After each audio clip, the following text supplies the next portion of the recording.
아침에 시작을 알리는 글로벌 주식 라이브 월스트리트 모닝 브리핑. 4월 14일 목요일 순서 시작하겠습니다. 네, 안녕하세요. 여도은입니다. 네, 반갑습니다. 정우성입니다. 네, 우리 장 부사장님 네. 표정 좀 풀고 좀 방송하시죠. 아, 표정을 풀려고 했는데 우리가 시작하기 전에 네. 우리 여도원 앵커가 무거운 일 하다 보니까 갑자기 좀 표정이 어두워졌습니다. 삶을 사는 팍팍한 이야기. 우리가 또 정말 이 고물가 시대에 그렇습니다. 얼마나 더 많이 벌어야 이게 이제 전문 용어로 똔똔이라고 하죠. 예, 도운도운. 우리 여도원 앵커 쌩쌩. 이름 예, 예. 그렇습니다. 어떻게 하면 이렇게 될까? 뭐 이렇게 밥상머리 이야기, 물가 네. 이야기를 많이 나누다 보니까 그렇습니다. 표정이 저절로 예, 어두워지죠. 그렇습니다. 저희도 방송에 나가지만 네. 똑같은 사람이거든요. 그렇죠, 그렇죠. 네, 하루 그래서, 멀어 하는 사람. 예, 하루 예. 맨날 오면서 어떻게 하면 택시비를 줄일 수 있을까? 그쵸. 라는 고민하는 예. 일반인이니까요. 이해해 주시면 좋을 것 같고요. 시청자분들과 뭐 같은 예. 마음, 같은 같은 상황인 마음입니다, 거죠. 같은 마음. 예. 예. 그래서 항상 우리가 일일비 하지 말자라고 입으로는 얘기하지만 머리로는 안 됩니다. 예, 마음이 또 이게 좀 잘 예. 따라가지 않는. 예, 또 그렇습니다. 어젯밤에는 밤사이에 시장이 또 다행입니다. 출렁출렁하더니 우리의 바람대로 예. 예, 온 국민의 바람대로 상승 마감을 그렇습니다. 했습니다. 예. 전체적으로 시장 분위기가 좋았어요. 반도체도 오르고 또 여행주 가운데서 항공주들이 많이 올랐습니다. 정말 많이 올라서 예. 드디어 우리가 비행기 타고 이제 해외 여행을 갈 수 있는 그런 정말 네. 코로나 네. 종식이 오는 것인가 하는 기대감을 갖게 했는데 이 가운데 있어서 금융주만 약간 아쉬운, 삐끗했습니다. 그런 예. 모습이 예. 나타났습니다. 잠시 후에 또 자세한 시장 마감 상황을 우리 장 부사장님이 정리해 주실 거고요. 자, 오늘은 목요일입니다. 목요일입니다. 미래에셋증권 김석관 선임과 함께 하는데 이분 함께 하시면 또 시장 정리 깔끔하게 예, 그렇습니다. 됩니다. 예. 잠시 확인해 보도록 하겠고요. 오늘도 역시나 월가의 소식은 미국 주식에 미치다 이항영 전문위원과 확인해 보도록 하겠습니다. 네. 아니 항상 여도운 앵커 쪽에 조명이 밝다가 아니고요. 이게 전체적으로 똑같아요. 똑같죠? 네, 똑같은데 부사장님이 제가 조금 메이크업을 안 하시잖아요. 전 메이크업 안 하고요. 네, 여러분 그걸 아셔야 돼요. 제가 요즘에 좀 운동을 좀 합니다. 아 그래요? 어떤 운동? 햇빛이 쬐일 때 낮에 걷는 운동. 아 그래서 좀 오늘, 더 타셨군요. 예. 한 30분씩 무조건 네. 합니다. 무조건. 하셔야 돼요. 해야 됩니다. 예. 예. 뱃살 그랬더니 건강한 때문에. 돼지가 돼갖고 좀 그렇습니다. 하여간 그런데 운동 안 하면요, 여러분들이 저 같은 경우도 그렇잖아요. 네. 운동을 하고 안 하고 차이가 굉장히 큽니다. 어떻게 차이가 많이 나세요? 뭔가 힘이 나죠. 끝나고 나면 운동하고 땀도 쭉 나면? 빼고 나면 개운해지기 때문에 네. 운동하시면 좋고 요즘에 볕이 좀 좋습니까? 맞아요. 네, 나가셔야 됩니다, 여러분들. 네. 봄볕 네. 열심히 이제 비타민 D 합성이 D였습니까? 햇빛을 받으면 이제 D, 비타민 D. 예. 잘 안 된대요. 그게 이렇게 햇빛을 쐰다고 해서 비타민 D가 확실하게 늘어나는 건 아니고 또 네. D가 면역력에 굉장히 또 놀랐습니다. 영향을 미치잖아요. 갑자기 이제 네. 깨알 아니, 의학상식. 갑자기 제가 학점을 생각나고 좀 놀랐습니다. D학점 많이 D학점, 예. 맞으셨군요. 예. 좀 기억납니다. 네, 예. 비타민 D와 예. 또 D학점에 많은 연관이 있는 장 부사장님. 자, 오늘 주제 먼저 공개해 주시죠. 네, 오늘 주제입니다. 국채 수익률 하락으로 인해서 성장주가 반등하면서 주요 지수가 상승 마감했고요. 네. 나스닥이 극적으로 4일 만에 급 반등했습니다. 다행입니다. 네, 다행이죠. 3대 지수의 흐름을 보겠습니다. S&P 500 1.12% 플러스입니다. 다우가 1.02% 플러스, 나스닥이 무려 2% 넘는 상승을 보여주면서 끝때까지 올라가는 흐름을 이어갔습니다. 올라줘야죠. 올라줘야 됩니다. 올라줘야 되고요. 여기서 이제 많은 분들이 생각하시겠지만 굉장히 암울했잖아요. 맞아요. 암울했는데 미국 증시는요, 그 암울한 틈을 비집고 상승합니다. 네. 그래서 많은 분들 말씀드리지만 그냥 가만히 있는 게 가장 좋은 방법이라는 거 다시 한번 강조하고요.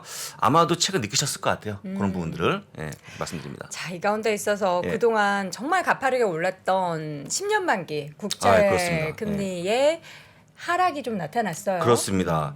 10년물 국제 수익률이 7일 연속 올라간 다음에 이틀 연속 빠지는 그런 모습 보였는데요. 네. 어더 2.703%를 보여주고 있는데 이거 여러분들 금리를 안 올린다는 게 아닙니다. 약간의 금리 인상에 대한 이해도가 높아진 게 아닌가라고 네. 볼 수 있을 것 같고요.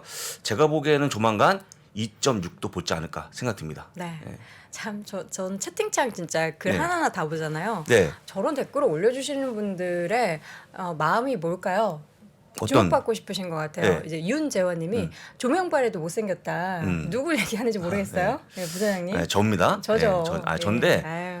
뭐 사실 이제 뭐 저희 예쁜 말만 하세요, 얼굴이라기보다는 여러분. 저희의 컨텐츠를 보시는 게 어떨까라고 그쵸. 좀 말씀을 좀 저희는 드리고요. 예. 얼굴로 먹고 사는 직업이 아닙니다. 예, 컨텐츠로 먹고 사는 직업이기 그렇습니다. 때문에 근데 이제 컨텐츠 집중해 주세요. 그래서 일단은 뭐 저희 내용을 잘 보시면 네. 될 것 같고요. 자, 일단 여러분들이 흔히 얘기했던 장당희 금시 역전도요. 역전. 정상화되는 그런 모습 보여주면서 보시는 그림처럼 3월 3일 이후에 가장 큰 폭으로 네. 안정화된 그런 모습입니다. 0.33%. 3월 3일 이후에 0.33% 차이를 보여주고 있다. 3자가 너무 많이 보이지 않습니까? 더 벌어져야죠. 네, 더 벌어졌는데 약간의 벌어지면서 안도의 한수를 보여주고 있는데 제가 볼 때는요. 안도의 한수는 0.50% 벌어져야 된다는 거. 0.5 정도는 돼야 한다. 그렇습니다. 말씀드리고요. 그다음에 어제 말씀을 드렸습니다만 지금 CPI가 발표가 되고 나서 5월이 정점이 아닌가 전망이 많이 나옵니다. 네. 일단 저도 거기에 동의하기 때문에 4월분 즉 5월 10일 발표되는 CPI가 정점으로 보이기 때문에 성장주가 올라간다는 거 다시 한번 확인시켜 드리고요. 정점을 찍어야 됩니다. 일단. 그렇죠. 예, 여러분들 잘 기원하시면 좋을 것 같다는 말씀까지 들어보겠습니다. 네. 전반적으로 사실 뭐 지표가 좋은 상황만은 아니었어요. 사실 어제 엊그저께 발표됐었던 소비자 물가 지수, 네. 그리고 또 어제 발표됐었던 생산자 물가 지수, 그렇습니다. 뭐 다 안 좋았는데. 생산자 물가 지수는 전년 동기 대비 11.2% 네. 엄청 올라가는 그런 모습을 보였습니다. 근데 저희가 이미 CPI에서 받지 않습니까? 하다 보니까 눈에 익은 거예요. 그냥 그러려니 넘어가는 당연히 뭐 정도였습니다. 소비자 물가 네. 지수 이렇게 올랐고 생산자 물가 지수 당연히 안 당연하겠죠. 좋으려니. 당연하겠죠. 그래서 올라가도 네. 느낌이 없었다는 거 미리 좀 보여드리고요. 11.2% 찍었지만 이것도 역시 이번 달 정점이 아닐까라는 전망이 나오고 있습니다. 피크아웃 얘기 계속 나오네요. 피크아웃 얘기 나옵니다. 그래서 되겠죠. 조만간 된다고 믿습니다. 믿어야죠. 뭐 방법이 믿어야죠. 있나요? 아니 방법이 있는 게 아니고 네. 여러 가지 징후가 있으니까. 징후요? 예, 징후가 있습니다. 어떤 여러 가지 뭐 중고차 값도 떨어지고 있고 또 월간율이 내려가는 그런 모습 확인하기 때문에 제가 볼 때는 소비자 물가지수 역시 내려가는 모습 보이지 않을까 예상됩니다. 네. 자, 실적 발표, 금융주들의 실적 발표가 이제 전체적인 실적 시즌의 첫 신호탄인데 그렇습니다. 예. 이 JP 모건이 JP모건 체이스만 제가 네. 노란색으로 표기했는데 러시아 전쟁 때문에 이익이 약 42% 감소했는데 너무 당연한 거 아닙니까? 네. 그러니까 이거는 여러분들 보시기에 마음 아파하지 마시고 당연하다 보시면 될 것 같고요. 네. 오히려 매출 증가했기 때문에 오히려 좋은 게 아닌가 생각됩니다. 물론 주가는 빠졌습니다만 네. 블랙락은요 자산 금액 크게 증가하는 그런 모습 보였는데 어느 정도 구조에서 9.57조 달러까지 커졌다고 보시면 좋을 것 같고요. 네. 델타공은요 팬데믹 이전까지 월별 수익 회복하고 있다는 기사가 나와주면서 오. 주가 많이 올라갔습니다. 네. JP 모건 체이스가 근데 러시아에 뭐 관련된 파이가 좀 큰가요? 마켓쉐어가? 좀 있었습니다. 어. 그러다 보니까 그게 반영된 건데 만약에 이게 없었으면 괜찮았을 네. 거거든요. 해서 오늘 나왔던 실적은 간략하게 좀 보시면 좋을 것 같고요. 네. 어쨌거나 끝에 나왔던 기업 델타항공의 실적이 좋아지면서 관련 기업이 올라가는 그런 모습 보이는데 같이 좀 맞아요. 보겠습니다. 델타항공 6.11% 상승, 사우스웨스트 에어라인 7.54, 그다음에 유나이트항공 5.64 쭉쭉해서 모든 항공사가 주가 올라갔다는 거 확인시켜 드리고요. 네. 크루즈까지 올라가는 그런 모습 보여주면서 여행 관련주가 올라갔다라고 좀 보시면 좋을 것 같습니다. 아니 근데 요즘에 네. 항공권이 엄청 비싸대요. 오히려 올라갑니까? 항공권이? 아니 그러니까 일단 노선수도 사실 완전하게 그 팬데믹 이전으로 회복되지 않았잖아요. 네. 게다가 유가까지 높고 이 그 항공 비용이 편수가 적다 보니까 올라가겠죠. 이 예전에 우리가 미국 갈 때 그냥 기본 이코노미석 같은 경우에는 저렴할 때는 뭐 100만 원 아래도 있었지만 보통 한 120만 원, 150만 원, 150 뭐 정도 비싸면 있죠. 예. 170, 180도 그렇죠. 넘어가지만 지금- 요 정도였는데 지금은 뭐 일단 구하기도 어렵고 음. 200만 원이 넘는데요. 두 명이 아니고 한 명이. 한 명 한 명. 이코노미 명. 그냥 우리 비행기 타는데 저는 입석으로 가겠습니다. 그럼. 입석이 어디서요? 아니 입석으로 뭐 가면 무궁화입니까?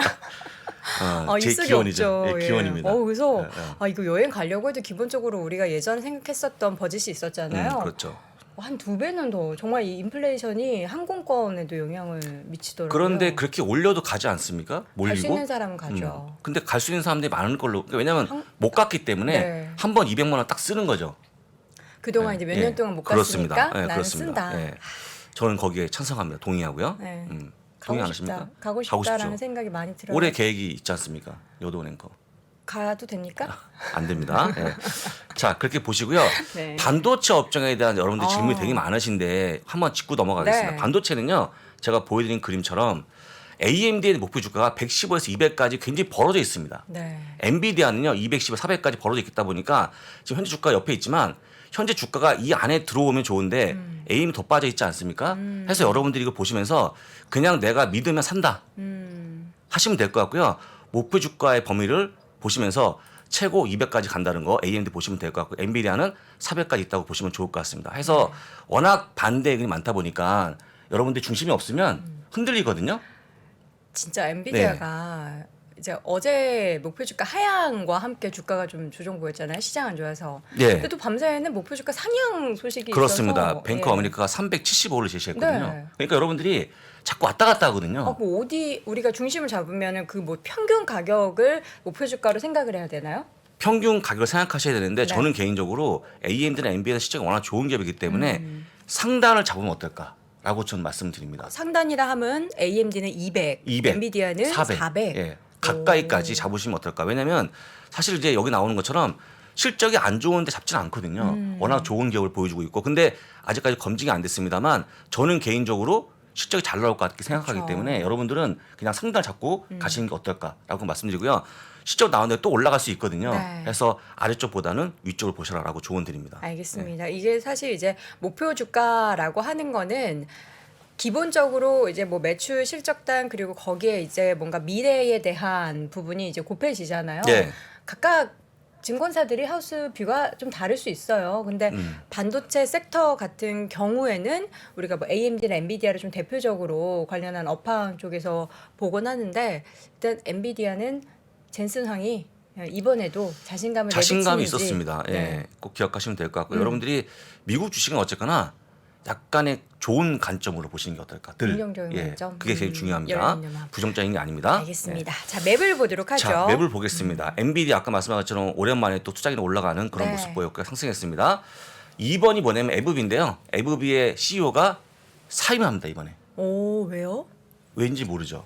근데 사임하면 주가 빠지면 그만큼 운영을 잘한 거죠. 그래서 약간 안타깝게 빠졌다는 거 말씀드리고요. 3번 페이팔도 빠졌는데 페이팔이 이번에 CFO가 또 그만둡니다. 왜요? 잠깐만. 그만둬 왜? 아, 저희가 아니 제가 봤을 때는 예. 이제 벌만큼 버셔서 은퇴하시는 거 아니에요? 그럴 수도 쉬겠다. 있겠지만 페이팔의 CFO는 월마트로 옮긴답니다. 아, 그래서 월마트가 올라가는 그런 모습 보였고요. 반대로 페이팔은 빠졌는데 네. 제가 늘 얘기합니다만 임원이 그만둘 때 주가가 빠지면 그만큼 경영을 잘한 그 거다라고 사람이 좀 일을 잘했다. 라고 좀 보시면 될 것 같고요. 3번 옆에 있는 JP공원 JP 제스카에 모가. 빠졌는데 아까 이유를 설명드렸습니다. 4번은요. 우리가 흔히 알고 있는 여행 관련주가 모여 있는 업종들인데 다 올라갔습니다. 크루즈 올라갔고요. 부킹 올리스 여행 예약 사이트 올라갔고 호텔까지 올라가는 그런 모습 보여주면서 가장 강했던 업종으로 분류가 됐습니다. 이 가운데 테슬라가 어제 3.59% 오르면서 다시 천슬라 천슬라에 회복했어요. 가는 모습인데요. 네. 테슬라는요. 장만 좋아지면 주도주입니다. 주도주. 주도주. 그래서 여러분들이 잘 보시면 될 것 같고요. 솔직히 저희가 모든 기업 통틀어 갖고 만드는 족족 팔리는 기업이 별로 없다. 그다음에 맞아요. 가격을 올려도 사는 기업 별로 가격을 없습니다. 전가할 수 예, 있는. 그렇습니다. 네. 프라이싱 파워가 있는 기업이니까 꼭 기억하시면 좋을 것 같습니다. 네, 자 이렇게 해서 우리 맵까지 확인을 해봤습니다. 반등한 미국 시장 분위기를 점검해봤고요. 잠시 후에는 미래에셋증권 김석환 선임 연구위원과 함께 돌아오겠습니다. 셀트리온 홍삼정 하루 면역 케어. 홍삼 들어간다 쭉쭉쭉쭉쭉 셀트리온 홍삼정 홍삼 함량은 쭉 올리고 가격 내려간다 쭉쭉쭉쭉쭉 셀트리온 홍삼정 가격은 쭉 내렸다. 홍삼정 하루 면역 케어 ARS 문의 1688-1131.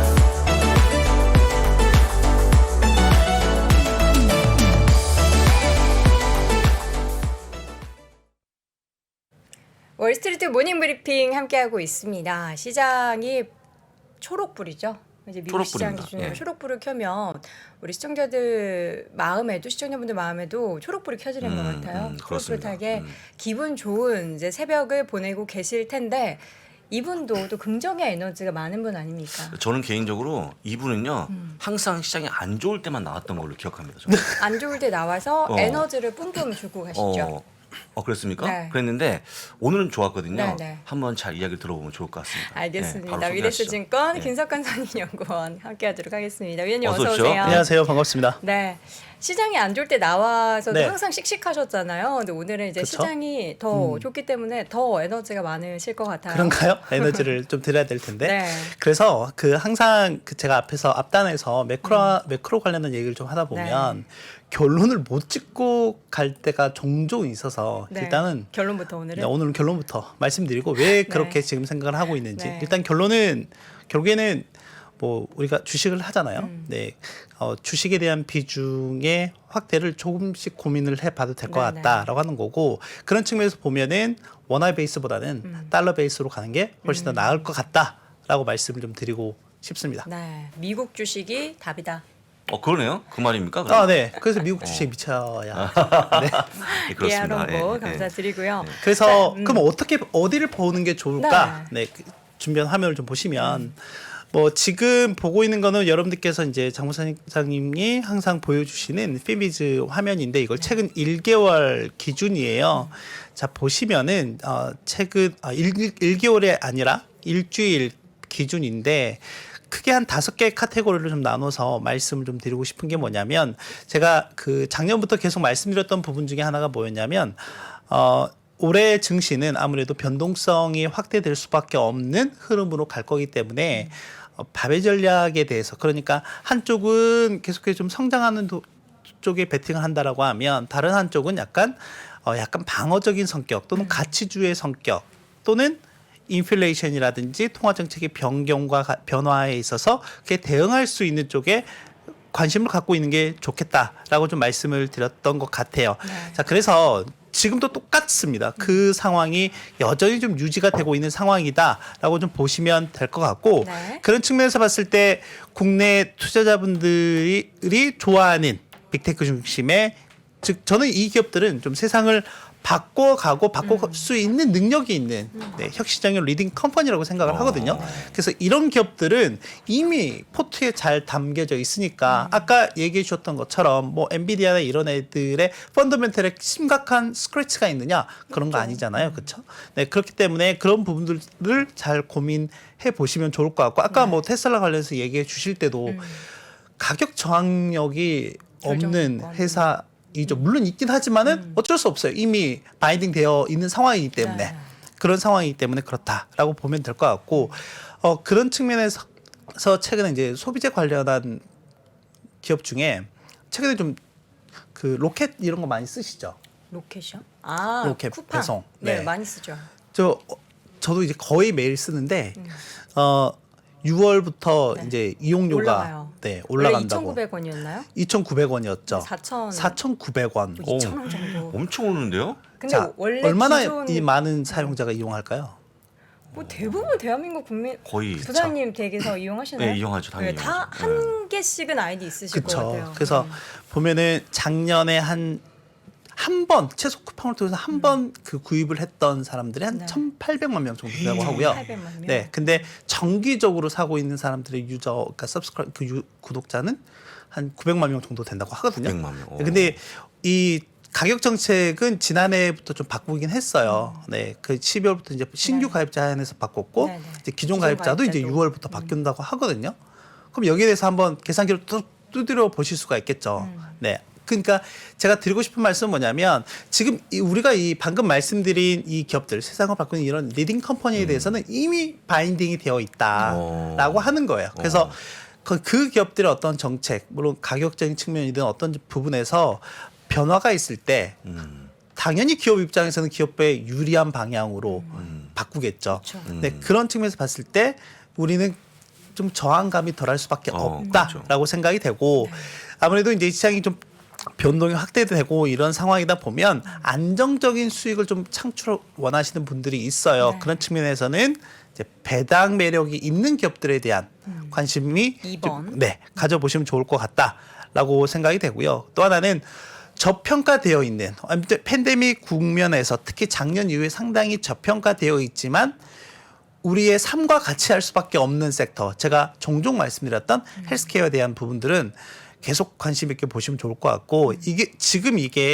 개별 기업 단으로 접근하시기 힘들면 ETF나 펀드로 그쵸. 들어가셔도 무방하다라고 하는 거고 제가 지금 이번 주에 생산자 물가와 소비자 물가가 계속해서 발표가 되고 있는데 특이한 거는 뭐냐면 미국 기업들 특히 미국 기업들 같은 경우에는 이 생산자 단에서 증가하는 이 가격에 대한 부담을 소비자 단으로 전가시키는 그러니까 이 프라이싱 파워가 있는데 다른 나라들 특히 뭐 일본이라든지 중국 같은 경우는 그게 좀 현재 떨어진 모습들이 나타나고 있거든요. 그래요? 그래서 미국 기업들 같은 경우는 이 가격 결정력 측면에서 상당히 강한 모습을 좀 보이고 있기 때문에 그런 섹터에 대한 관심은 여전히 좀 가져보셔도 될 것 같고 아까 뭐 리오프닝 얘기해 주시긴 했지만 이거 계속 얘기했잖아요. 뭐 항공이냐 여행 레저 엔터 이런 부분 그래서 그의 대표적인 뭐 ETF들 제트나 네. 어웨이나 배츠 이런 거 계속 말씀드렸으니까 이런 것들은 지금도 접근하는 데는 가격적인 부담이 없는 상황이다. 그래서 아까 항공권 얘기하시길래 들어오기 전에 한번 탁 검색을 좀 한번 해봤어요. 네. 제가 한 몇 년 전에 그 미국 시애틀 갔을 때 그때 그러니까 특가로 해서 한 70만 원 주고 갔다 그러니까 왔거든요. 특가로 특가로 생각됐죠. 특가로 그런데 지금 보니까 뭐 시애틀은 아니긴 하지만 이제 뉴욕 베이스로 보면 네. 200만 원이 넘더라고요. 그러니까요. 직항 기준으로. 네, 그러니까 근데 뭐 물론 뭐 대한항공 시간적인 뭐 여유가 있으면 한번 돌아. 경유하셔가지고 절반 가격에 갈 수도 있지만 네. 어떤 직감으로 많이 많이 올랐네. 가니까요.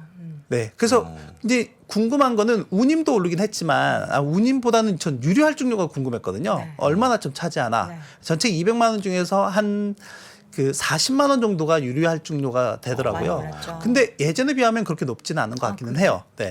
지금은 오히려 운임이 그러니까 아까 얘기하셨던 네. 공급수가 적어지고 뭐 이런 네, 네. 상황이다 네. 보니까 그런 부분들이 좀 있지 않았나라고 생각이 되는데 아무튼 이건 번외로 네, 그래서 그런 리오프닝에 대한 거는 계속적으로 관심을 가져보시면 좋을 것 같고 네. 또 하나는 이제 인플레이션과 관련해서 인플레이션 해지할 수 있는 부분들. 근데 지금 저희가 뭐 에너지나 산업재, 소재 이런 쪽을 말씀 좀 드리긴 했지만 지금 저는 만약에 좀 접근해서 봐야 된다라고 하면 농산물 쪽 관련한 것과 그리고 에너지 단에서는 유가보다는 천연가스가 좀 더 나은 것 같다라고 말씀드리고 싶습니다. 그래서 결론부터 말씀드리고 왜 그러면 그렇게 좀 생각을 했느냐라고 했을 때 하나는 두 가지 뭐 여러 요인들이 있긴 하겠지만 일단은 달러 강세 기조가 유지가 될 가능성이 좀 더 높다라는 거예요. 지금 대외 여건에 여러 가지 좀 불확실한 부분들이 좀 있기도 하고 해서 지금 보면은 달러 인덱스 가치가 지금 2015년 이후 보면 최근 고점 부분까지 와 있는 상황이다라고 좀 보시면 될 것 같고 이제 고민을 해 보셔야 돼요. 지금 달러가 뭐 지금 우리 기준으로 봤을 때 원달러 환율로 보면 작년에 뭐 한 1,100원 중반대에서 지금 1,230원대까지 올라와 있는 상황이니 너무 많이 올라온 거 아니야라고 생각을 하실 수도 있지만 그렇게 올라가게 된 이유는 달러에 대한 수요가 크게 증가해서 그런 거잖아요. 근데 반대급부로 보면 왜 달러에 대한 수요가 증가했을까?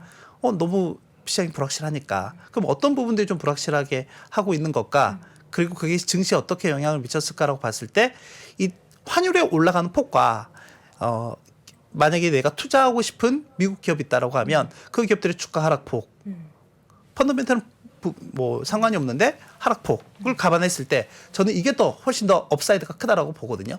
네. 그렇기 때문에 달러 베이스에 대한 투자를 지속적으로 늘려나가는 게 좋을 것 같다. 그러면 남은 기간 동안 달러 강세 요인이 뭐가 될까라고 봤을 때는 우리가 다 알고 있는 내용이에요. 인플레이션, 금리, 지정학적 위험이다. 이런 것들이라고 보시면 되겠고 또 하나는 그 이머징 시장에 대한 투자 매력이 좀 떨어지고 있는 상황이 발생하고 있다. 제가 이제 대표적으로 많이 보고 있는 게 이머징 마켓 인덱스이잖아요. 네. EEM이라고 EM. 하는 건데 EM 같은 경우도 보면 지금 지난해 하반기부터 쭉쭉쭉 떨어지고 있는 모습을 보이고 있고 실제 여기도 이제 이 선물에 대한 공매도 포지션이 있는데 역대 최고 수준입니다. 네, 그러니까 지금 시장은 이머징 쪽보다는 좀 더 신흥 시장에 그러니까 국내 증시도 부진할 수밖에 없는 이유 중에 하나가 바로 이런 부분들이다라고 좀 보시면 될 것 같다라고 말씀드리고 싶습니다. 전체적으로 사실 뭐 달러 올라서 우리나라 시장에서는 외국인 자금 빠지고 뭐 매력도 떨어지고 이런 직격탄을 맞고 있는데 그쵸. 그 상황 속에서 우리는 사실 이제 국뽕이라고 하죠. 그래서 국뽕. 국내 주식 투자를 많이 하시지만 반대로 나의 계좌 수익을 위해서는 어쨌든 달러 베이스로 된 그런 시장에 투자를 해야 한다라는 말씀을 정리를 해주셨고 여러 가지 지표 발표된 부분들이 일주일 사이에 되게 많았어요. 그쵸. 어떤 걸 가장 주요로 보셨나요? 그래서 일단 아무래도 뭐 중요한 거는 지금 이제 어닝 시즌이기도 해서 네. 그러니까 지금 그러니까 어닝과 물가 관련한 데이터를 좀 가져오긴 했는데 좀 특징적인 부분들만 좀 말씀을 좀 드려보면 네. 일단은 그 제가 어제부터 시작을 했죠. 1분기 어닝 시즌 시작을 했는데 일단 금융주에 대한 JP 모건이 이미 CEO가 그 지난주에 나와서 우리 러시아 관련해서 10억 달러 정도 손실이 발생했어. 그리고 그거에 대해서 상각 처리할 거야라고 얘기했기 때문에 1분기는 당연히 부진할 걸로 예상을 했고 또 하나는 전체적으로 보면 이 금융주들에 대한 이익 추정치 자체도 계속해서 좀 하향되고 있었던 부분들이 있어요. 작년에 워낙 그 기저효과가 컸기 때문에 그렇다고 보면 이거는 전년 대비가 아니라 저희가 지금 1분기가 끝났잖아요. 그러면 1분기 초와 그리고 1분기 말을 그 기간 동안만 이제 비교한 거예요. 3개월 동안. 그 해당 섹터에 대해서 이익 추정치가 어떻게 변했는지 그렇게 보면 지금 뭐 에너지나 부동산 IT 쪽은 좀 상당히 견조한 모습을 좀 보이고 있고 S&P 전체적으로 한 0.7% 정도 감익될 것으로 좀 예상이 된다라고 좀 보시면 될 것 같고요. 그래서 나머지 전체적으로는 조금 이익이 좀 감익되는 이제 이러다 보니까 시장 전체적으로 보면 1분기에 1분기 동안 이익 추정치 한 0.7% 정도 감소하는 모습을 보였고 다만 이 1분기를 저점으로 해서 현재 시점에서 기준으로 본다라고 하면 2분기, 3분기 이제 일단 분기를 좀 거듭할수록 이익의 흐름이 개선되는 모습이 좀 나올 것으로 예상이 된다라고 보시면 될 것 같고요. 지금 상황에서의 움직임은 그러면 실제 그 S&P 500 기준으로 분기 이익이 얼마만큼 추정이 되느냐라고 봤을 때 지금 보면은 저희가 그 2020년 팬데믹이 터지고 나서 1분기, 2분기까지 안 좋았고 그다음 이제 3분기부터 쭉쭉쭉 올라가는 그러니까 시장 예상을 크게 상회하는 모습이 나오면서 증시가 쭉쭉쭉 올라가는 모습을 좀 보였고 그 서프라이즈에 대한 부분이 작년 하반기부터 약간 좀 둔화되는 모습들이 좀 나오고 있는 거는 맞거든요. 네, 그런 측면에서 봤을 때 지금 시장에서는 올해 S&P 500의 1분기 이익 증가율 한 5% 정도로 현재 보고 있다. 연초에는 한 7, 8% 정도였어요. 근데 중간에 여러 이슈들이 좀 있다 보니까 좀 둔화되는 모습이 좀 나오기도 했고. 그런데 평균적으로 보면 항상 이 예상 눈높이가 좀 낮아져 있잖아요. 그런데 미국의 항상 어닝 시즌을 보면 항상 평균 이상의 서프라이즈를 기록한 기업들이 많았습니다. 네. 그게 5년 평균으로 보면은 한 77% 정도가 되고 10년 평균으로 보면 한 72% 정도. 그러니까 지금까지 좀 실적을 발표한 기업들의 트렌드를 봐도 한 70% 정도는 서프라이즈를 좀 기록을 하고 있는 상황이다라고 보면 될 것 같아요. 그래서 그러면 서프라이즈를 기록했는데 얼마만큼의 폭으로 서프라이즈를 기록했느냐 그 평균치가 있을 거잖아요. 대략 한 7, 8%포인트 되는데 그래서 그걸 대략으로 예상했을 때 올해 1분기는 대략 한 10% 초반의 이익 증가율을 전년 대비 좀 보일 것 같다. 이 정도면 좀 선방한다라고 그쵸. 생각이 되거든요. 네. 선방하네요.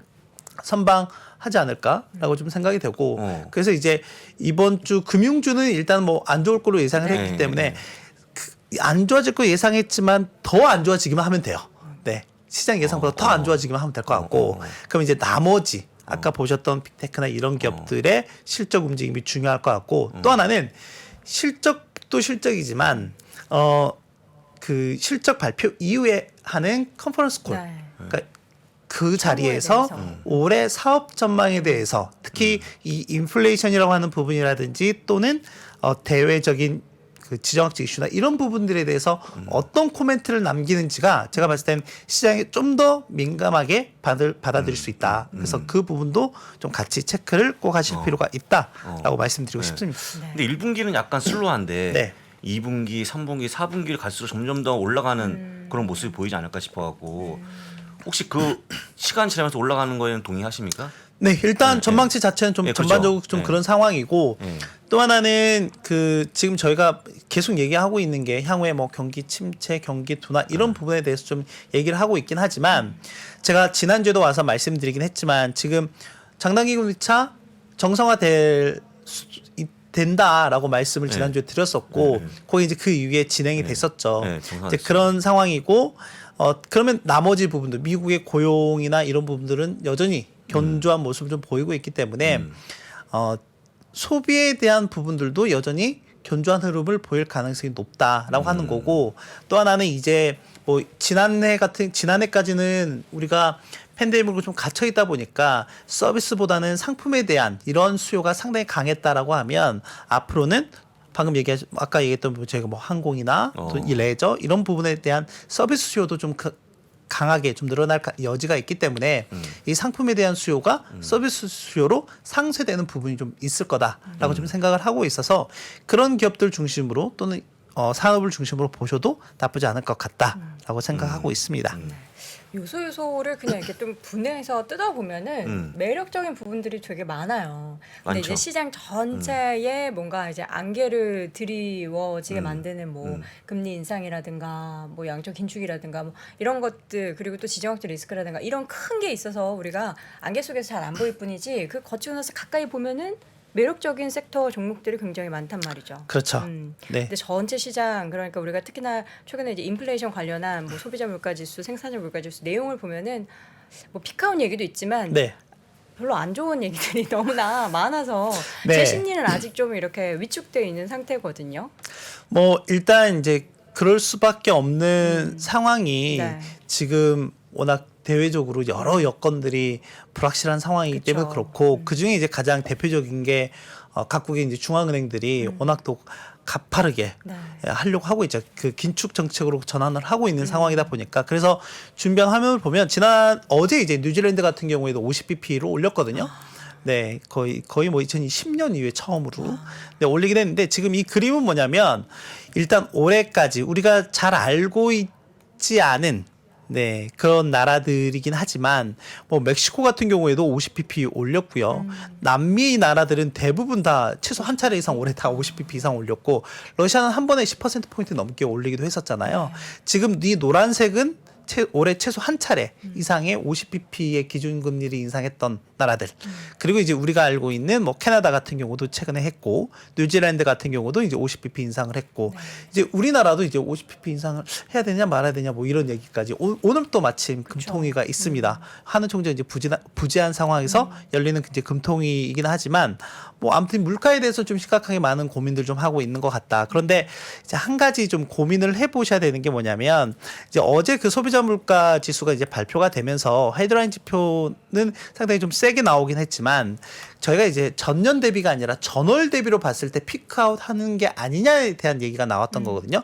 이제 그 중에서 에너지와 음식료를 뺀 근원 소비자 물가 지수가 여기 보면 회색 그래프인데 네. 요게 요렇게 줄어들었어요. 둔화되는 모습이 나왔기 때문에 그런데 아까 얘기해 주셨던 부분 중에 중고차 가격이 좀 크게 하락하는 네. 모습이 좀 나오면서 이렇게 좀 기여를 하긴 했는데 저는 지금 뭐 계속 말씀드리는 게 이 인플레이션 그 피크아웃에 대한 시점이 원래는 이제 시장에서는 상반기 정도로 봤는데 요게 하반기로 좀 이연이 됐다라고 좀 말씀드렸잖아요. 그런 측면에서 꼭 한 가지 보셔야 될 지표가 하나 있는데 뭐죠? 중국의 생산자 물가입니다.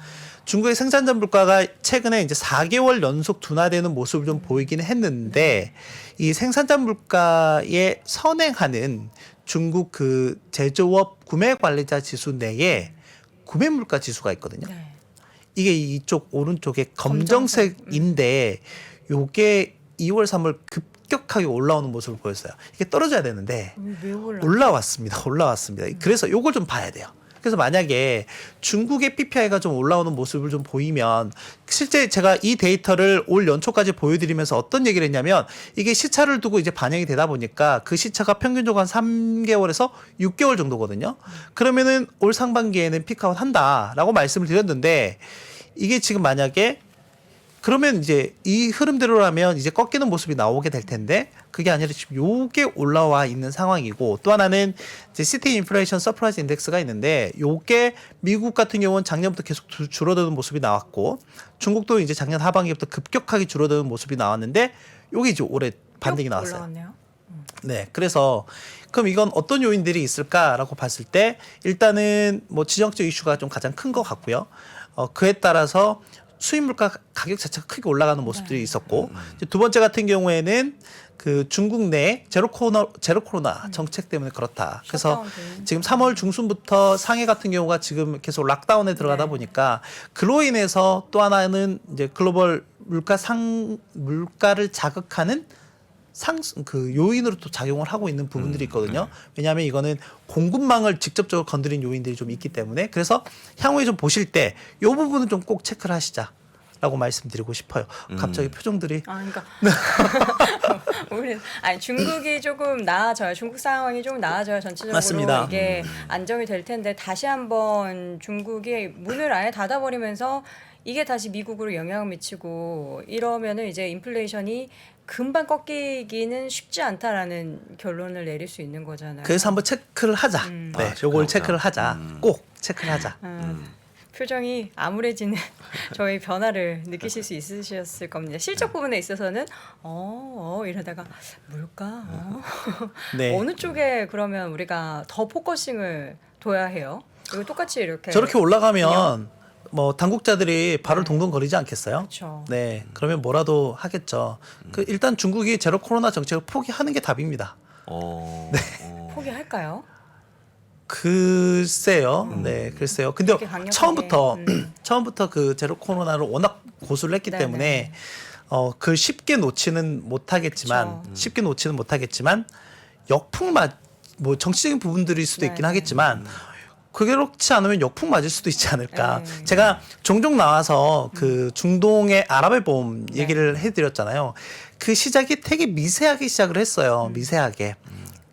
진짜 내가 먹고 사는데, 그러니까 솔직히 저는 뭐 정치나 이런 데 별로 관심이 없긴 하지만, 그러니까 내 먹고 사는데 뭔가 지장이 생기면 그 가장 간단한 그 사소한 게 먹는 거잖아요. 네. 특히 제가 지난주에도 와서 말씀드렸던 게 세계 식량 가격 지수가 네. 급등하고 있는 양상이다. 그러니까 러시아와 우크라이나가 전 세계 밀과 수출의 30%, 20%를 생산하고 있는 나라들인데 이 나라들의 지금 지정학적 이슈가 발생하다 보니까 전 세계 밀과 옥수수 가격이 폭등하고 있는 상황이 나오고 있는 거잖아요.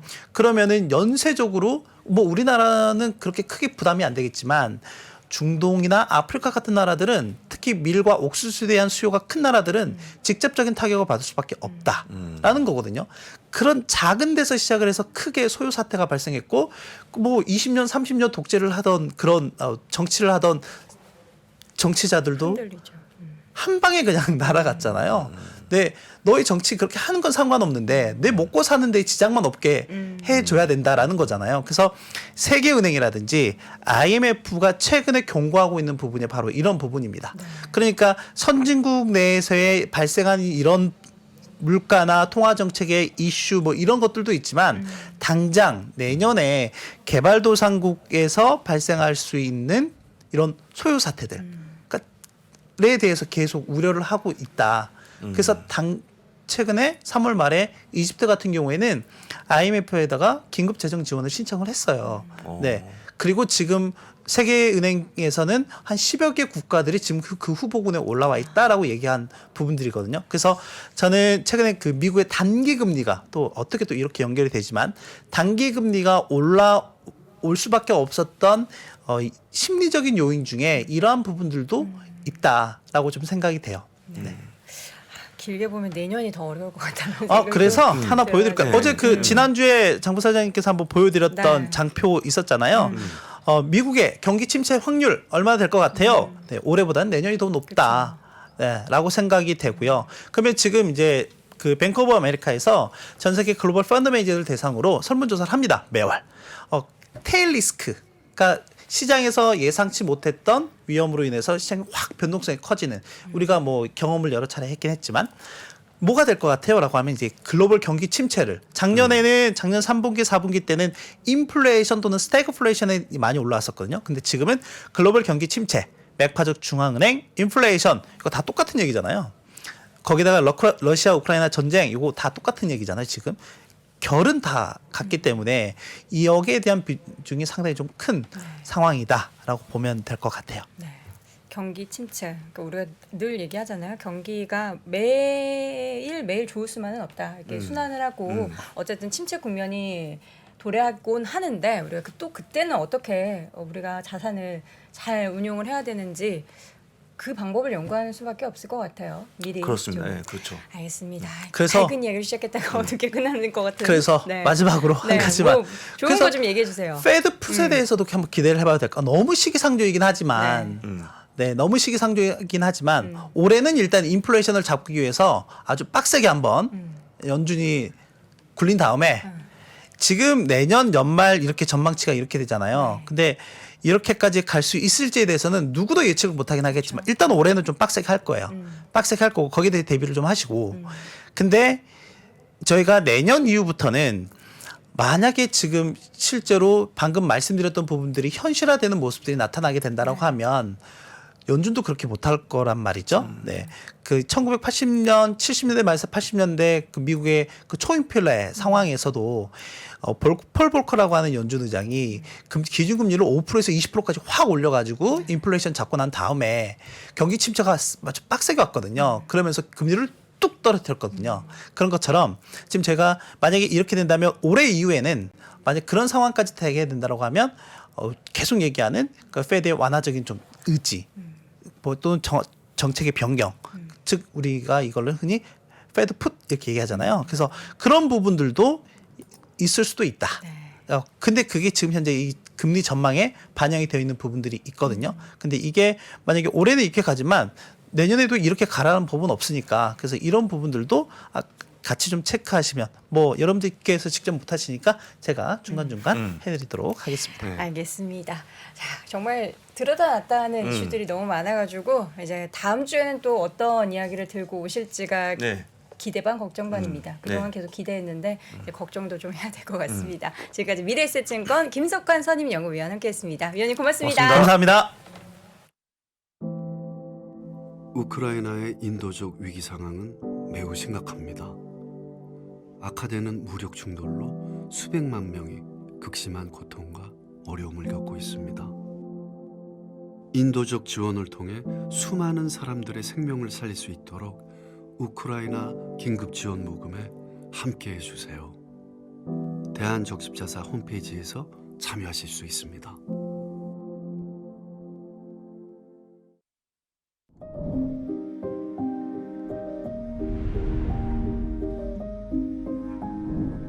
게임에서 살인은 가능한데 성폭행은 안 되는 이유는 무엇입니까? AI에 의해 활동하는 가상인간은 법인격을 가질 수 있을까? 내 아바타에 AI를 입힌다면 나 대신 무엇을 시키고 싶으신가요? 질문 자체를 만드는 걸 질문으로 드리고 싶었어요.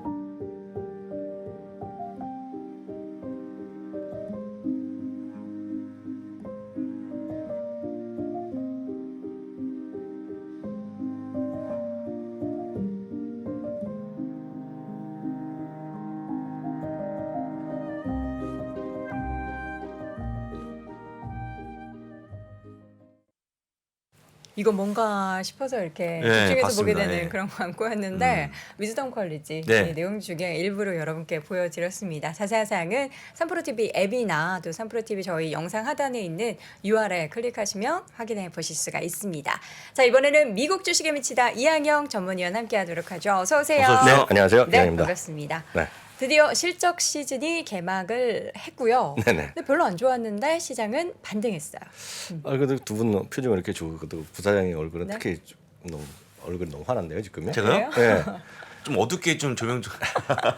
제가 말씀드렸죠. 네. 주식시장에서 일일 비하시면 안 된다고. 죄송해요. 업데이트 반등해서 쓰신 것 같은데요. 좋았습니다. 실적 시즌이 개막됐는데요. 이 어떤 4일 만에 결론 보면 반등에 성공했고요. 네. 특히 이제 기술주나 이런 것들이 많이 몰려 있는 나스닥이 좀 2% 가까이 올라가면서 시장에서 반등을 좀 주도했습니다. 그러다 보니 섹터를 보면 기술주가 좀 올랐고 또 임의 소비자 이런 게 올랐고요. 11개 중에서 하나가 떨어진 게 유틸리티인데 유틸리티는 관심이 없어요. 어디나 관심이 없습니다. 유틸리티는 대한민국은 진짜 관심이 없죠. 왜냐하면 이게 우리나라에서 한국전력 정도 외에는 없거든요. 맞는 게 때문에 큰 의미는 없다라고 보셔야 되겠고요.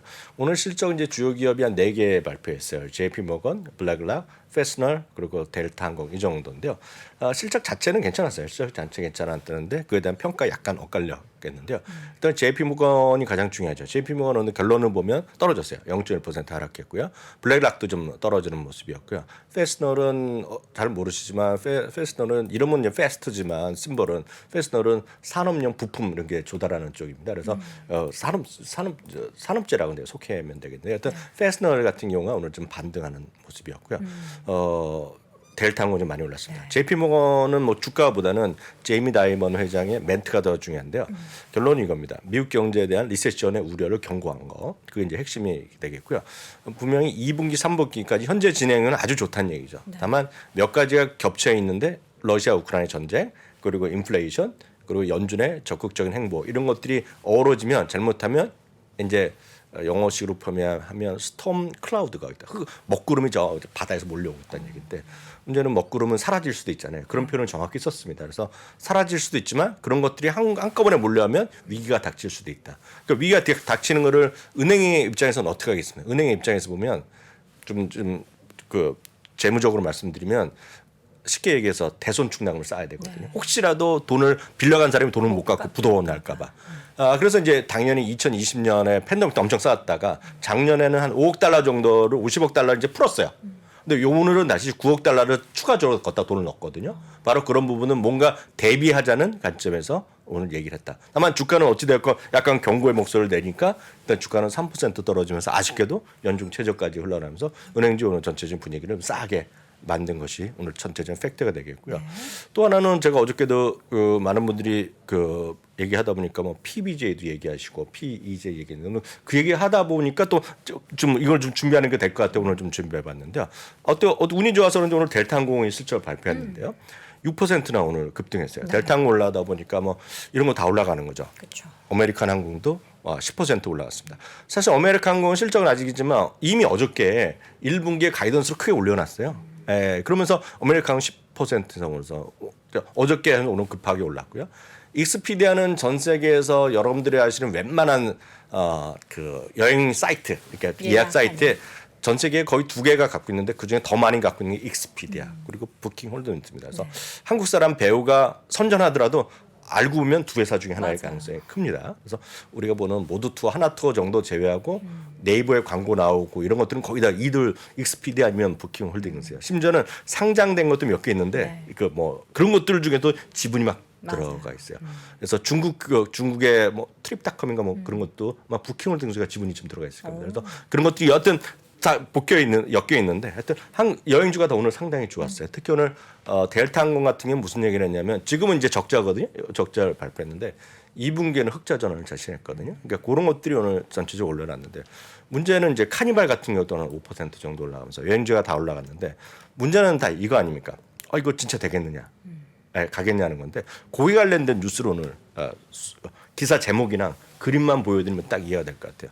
많은 분들이 저도 마찬가지고 여러분들도 마찬가지지만 과연 이게 계속 될까 이거 고민 많으시잖아요. 근데 늘 말씀드리지만 주가는 아무도 몰라요. 다만 이제 그런 분위기는 우리가 추정할 수 있겠는데 오늘자 월스트리트 기사입니다. 월스트리트 일면 기사를 제가 갖고 왔어요. 보시면 할러데이 트래블이죠. 그러니까 올 여름 여행 수요가 100 왔다는 얘기겠고요. 이 사진은 하이드 공항이잖아요. 하이드 공항인가요? 런던 공항에 있는 거요. 거기 대표 공항이죠. 거기에 길이 엄청 길어지고 대기 시간이 길어지는 거가 팬데믹 이후 최고로 사람이 많이 갔다는 얘기를 하는 거가 오늘자 기사입니다. 지금 오늘자 기사가 되겠고요. 또 오늘자 기사 하나 더 하는 거가 델타 항공에 대한 얘기죠. 여행 계획이 빠른 속도로 회복되면서 2분기 흑자 전환의 기대가. 다만 이제 문제는 지난 주말에도 미국에서 엄청나게 많이 주말에 그게 캔슬이 많았어요. 근데 캔슬이 무슨 여러 가지 요인이 있겠죠. 무슨 해서 기상이 악화된 것도 있겠지만 가장 큰 요인은 아이러니하게도 항공 업종에 종사하는 분들이 있잖아요. 파일럿이나 스튜어드 이런 분들이 부족한 거예요. 지금. 일하는 사람이 없어서. 그게 지금 변수란. 물론 기름값도 변수지만 기름값이 올라가는 것들은 상당히 지금 가격이 올라가기 때문에 충당이 가능한데 가장 문제는 사람이다는 얘기예요. 다만 사람은 빠른 속도로 지금 경제활동 인구가 늘어나고 지금 2달, 3달 연속으로 늘어나는 걸 보여줬잖아요. 히드로 공항이네요. 정확히 짚어주셨네요. 하여튼 그 영국 공항인데 영국 공항. 그래서 그거가 지금 상당히 많이 회복될 수 있다라는 기대감이죠. 다만 변수는 말씀드렸다시피 일할 사람이 계속 더 확보할 수 있는, 충분히 확보할 수 있느냐가 되겠고요. 조금만 찾아보시면 2019년, 2020년, 2021년, 2020년에 4월 1일부터 지난주까지의 TS의 숫자가 여러분 금방 조회돼가 합니다. 구글에서 조회하다 제가 왔는데 저도 봤는데 지금 화면을 못 보여드리는데 다 엄청나게 늘어나고 있어요 지금. 다만 이제 그거가 말씀드렸던 대로 정말 더 플러스까지 날지는 아직은 모르죠. 네. 왜냐하면 지금 델타 항공에서 발표한 거를 보면 1분기예요. 지난 1분기에 국내에서는 2019년에 70%가 왔고 국제에서는 50%까지 회복됐어요. 다만 그럼에도 불구하고 이번 2분기 흑자 전환을 자신하는 것은 진짜 좋아지면 항공주가 상당히 다가설 수 있죠. 올라갈 수 있다는 그런 찬스는 있다라고 보셔야 되겠습니다. 아까 네. 말씀하셨잖아요. 근데 문제는 너무 요금이 너무 높아지니까 200만 원이라고 네. 말씀하셨나요? 그러니까 미국 높아- 뉴욕 예. 직항이 그렇죠. 200이 넘죠. 비싸지면 가려고 했던 분 약간 주춤할 것. 하신다면서요. 저는요? 제가 그랬나요? 저 아니, 근데 입석으로. 이런 심리가 좀 네. 많아져서 뭐 비싸도 갈까요? 네. 그거 말씀드렸잖아요. 비싼 건 당연하겠고요. 비싸도 가고 또 하나 특징이 이번에 여행 기간이 길어지고 우리나라에서 마찬가지가 되겠고요. 한번 여기서도 말씀 안 드렸나? 그 저비용 항공사 있잖아요. 말하면 저비용, 저가라고 하는 네. 걸 정확한 용어는 저비용입니다. LCC인데요. 네. 대한민국 저비용 항공사가 꽤 있잖아요. 그래서 대한민국에서 멀리 가는 거, 하와이까지 가는 거가 이제 진에어가 있었어요. 진해가 하와이까지 진해가 갔어요? 하와이까지 갔었고 한때 시드니도 갔었죠. 네. 시드니 어디 갔었을 겁니다. 그래서 그 737까지는 못 가고 거기를 그 다음 게 가는 겁니다. 지금 A300이나 이런 씨들이 가는 거예요. 787 이런 것들이 가는 건데 한번 보시면 아시겠지만 저비용 항공사는 비즈니스 클래스가 없어요. 그렇죠. 없고 대비 좁잖아요. 여러분 좋아하시건 안 좋아하시건 T웨이 있죠. T웨이가 오늘 A300 들어왔거든요. 네. 전 왜 그런 걸 아는지 모르겠지만 저는 관심 있는 치가 뭐죠. T웨이가 우리나라 저비용 항공사 처음으로 비즈니스석을 들였습니다. 그리고 전 세계 지금 비행기 회사들이 항공주가 비즈니스석을 늘리는 게 붐입니다 지금.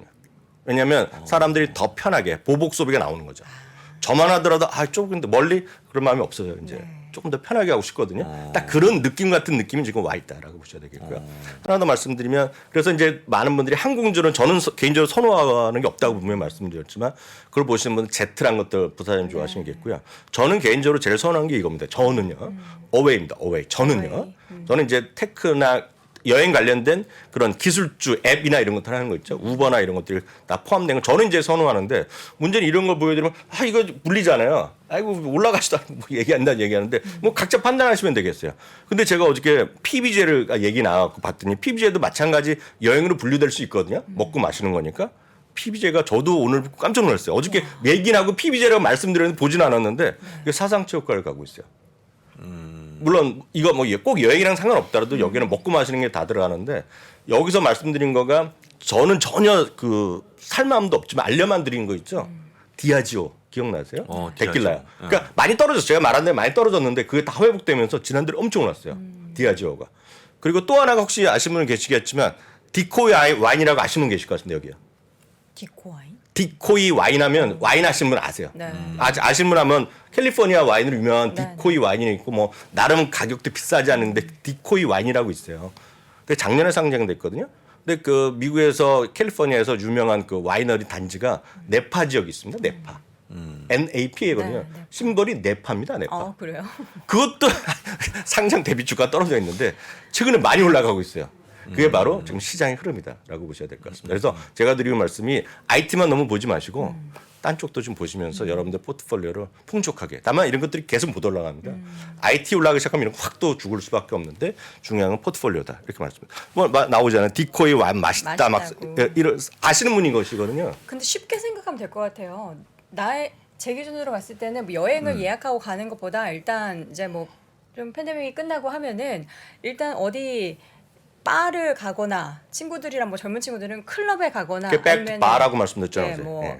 페스티벌을 가거나 하면은 술부터 마시잖아요. 왜 그런지 모르지만 그렇게 마시는 사람들이 네. 있더라고요. 예, 저희는 술을 잘 안 마셔서 그리고 모르지만 심볼은 네파입니다. NAP. 여러분 다 미국에 계신 분 다 아실 겁니다. 네, 네파. 미국도 마찬가지일 것 같아요. 이제 그러면서 좀 더 이제 좀 금액대가 높은 여행, 크루즈 네. 뭐 이런 수요들이 점진적으로 늘어나는데 이번에는 진짜겠죠. 네. 이번에는 정말 모르죠, 그거요. 엔데믹 되고 네. 또 다른 바이러스가 제발 뭐 나파밸리라고 하고 네파가 다 마찬가지입니다. 나오지 그 않았으면 나파, 좋겠습니다. NAP. 네파 그 그 브랜드잖아요. 등산복 브랜드 중에서도 네파 있잖아요. 아니 그 나파라고 그러면 나파 와이너리 하면 우리나라도 많이 나오네 검색하면. 맞아요. 거기네 나파, 거기. 이제 와인은 나파, 등산복은 네파라는 거 다시 한번 정리해 드립니다. 자, 이렇게 해서 여행 관련준 얘기하다 보니까 시간이 너무 빨리 흘렀는데 네. 지금 우리 위원님 시간 할당 너무 많이 안 했다고 슬퍼하시는 분들 계셔서 오늘 외전 준비하셨나요? 슬퍼하시면 한 분도 안 계십니다. 아니 계셨어요. 제가 봤어요. 제가 다 압니다. 네, 너무 짧다고. 네. 봐서 외전을 해야죠 이따가. 네. 몇 시에 합니까? 8시 한 20분에 하겠습니다. 네, 알겠습니다. 미국 주식에 미치다 유튜브 채널에서 이 아쉬운 마음 달래드릴 테니까 너무 또 뭐라고 하지 마시고요. 내일은 좀 더 네. 시간 할애 드리도록 하겠습니다. 미국 주식에 미치다 이한영 전문위원 함께했습니다. 고맙습니다. 고맙습니다. 자, 월스트리트 모닝 브리핑 함께 했습니다. 뭐 일비하지 말라라는 이야기를 드려도 저희는 여러분과 공감하며 시장을 또 네. 바라봐야 하기 때문에 네. 기분이 좋은 건 어쩔 수 없습니다. 그렇습니다. 얼굴에 드러나는데 어떡합니까? 네, 국내 증시도 좀 좋았으면 좋겠어요. 아, 그래야죠. 어제 국내 네. 증시 막판에 또 빠졌다라고 네. 하는데 오늘은 미증 씨와 함께 좀 에너지가 전달되는 모습 기대해 보도록 하겠고요. 저희는 내일 오전 6시 30분 어김없이 돌아오겠습니다. 고맙습니다. 고맙습니다.